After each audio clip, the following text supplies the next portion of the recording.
Think about the object you probably use more than anything else in your entire life. The first thing you check in the morning, the last thing you see before falling asleep. Your smartphone. It's your camera, your map, your notebook, your entertainment, your personal assistant, your wallet, your entire world inside a small piece of glass. But here's the crazy part. This everyday device didn't come from Silicon Valley startups. It didn't come from Apple, Samsung, or Google. It came from war, from espionage, from military research, and from ideas that were once considered too futuristic to ever exist. So today, we're going deep into the hidden history of smartphones. A story that starts long before the iPhone. A story that begins with weapons, spies, satellites, and inventions nobody expected to end up in our pockets. Welcome to TechTime Histories, where we reveal the secret stories behind the technologies shaping our world. To understand smartphones, we have to go back a full century, before screens, apps, processors, or even the idea of a mobile device. In World War I and World War II, soldiers and spies needed one thing: communication without wires. Armies used bulky radios that required backpacks, giant batteries, and antennas taller than a person.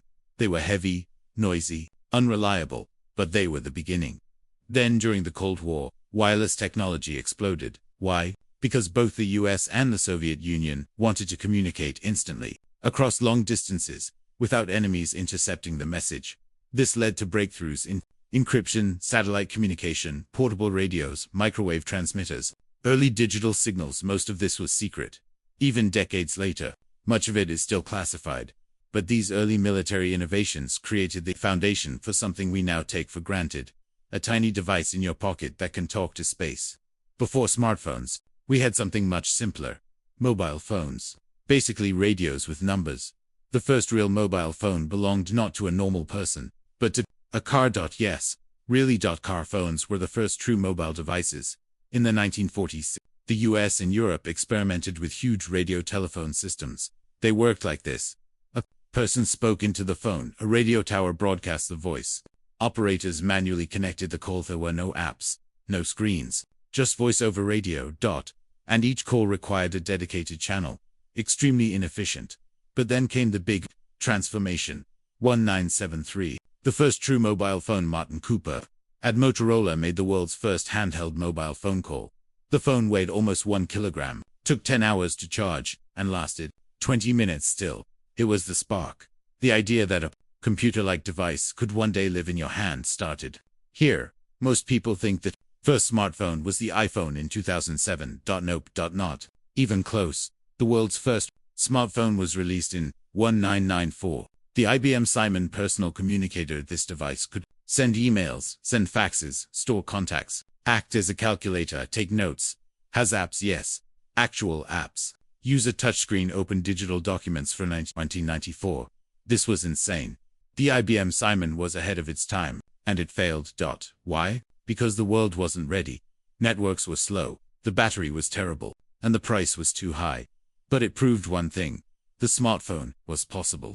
Between 1996 and 2006, smartphones evolved not for entertainment, but for business. This era belonged to Nokia, Palm, BlackBerry. BlackBerry became a global phenomenon because it did one thing extremely well: email. Anywhere, anytime. Executives loved it. Politicians loved it. Celebrities loved it. Barack Obama famously refused to give up his BlackBerry when he became president. These devices introduced key smartphone ideas: keyboards, web browsing, mobile messaging, security, encryption, push notifications, app-like tools. But there was still a problem: no good mobile internet. That would change soon. And then, everything changed. On January 9, 2007, Steve Jobs walked onto a stage and said, "Today, we're introducing a widescreen iPod, a revolutionary mobile phone, and a breakthrough internet communicator." And the crowd slowly realized it was all one device: the iPhone. The iPhone wasn't the first smartphone, but it was the first to make the internet fast and easy, combine apps into a store, use multi-touch gestures, turn the screen into the entire interface, replace plastic keyboards with software, integrate music, video, maps, and browsing flawlessly. It wasn't a phone. It was a pocket computer, disguised as a phone. And it changed the world. Apple changed the game, but Google made it global. In 2008, Android launched an open-source system any company could use. This meant cheaper smartphones, high-end smartphones, a huge app ecosystem, customization competition, innovation speed x10 suddenly. Billions of people, not just the rich, could own smartphones. This democratization of technology changed education, business, navigation, social media, photography, banking, communication, entertainment, journalism. Every part of human life was now touched by smartphones. Remember earlier, when we said smartphones come from war? Here's why. Smartphones depend on GPS satellites, digital encryption, radio wave optimization, secure protocols, signal triangulation, mini processors, shock-resistant materials. Almost all of these were originally military spy-related Cold War inventions. Space race technology, for example. GPS was built to track nuclear submarines. Touchscreens were developed by researchers funded by the military. Accelerometers came from missile guidance systems. Lithium batteries evolved from aerospace research. Your smartphone is literally a bundle of Cold War inventions. By the 2010s, smartphones weren't just tools. They became extensions of ourselves. We used them for memory, navigation, identity, creativity, relationships, money, work, entertainment, safety. People take more photos in 2 minutes today than the entire world did in the 1800s. Our brains outsource information to the cloud. Our emotions run through messages and social media. Our social circles live inside apps. Smartphones changed human behavior more than any invention since electricity. And here's the twist.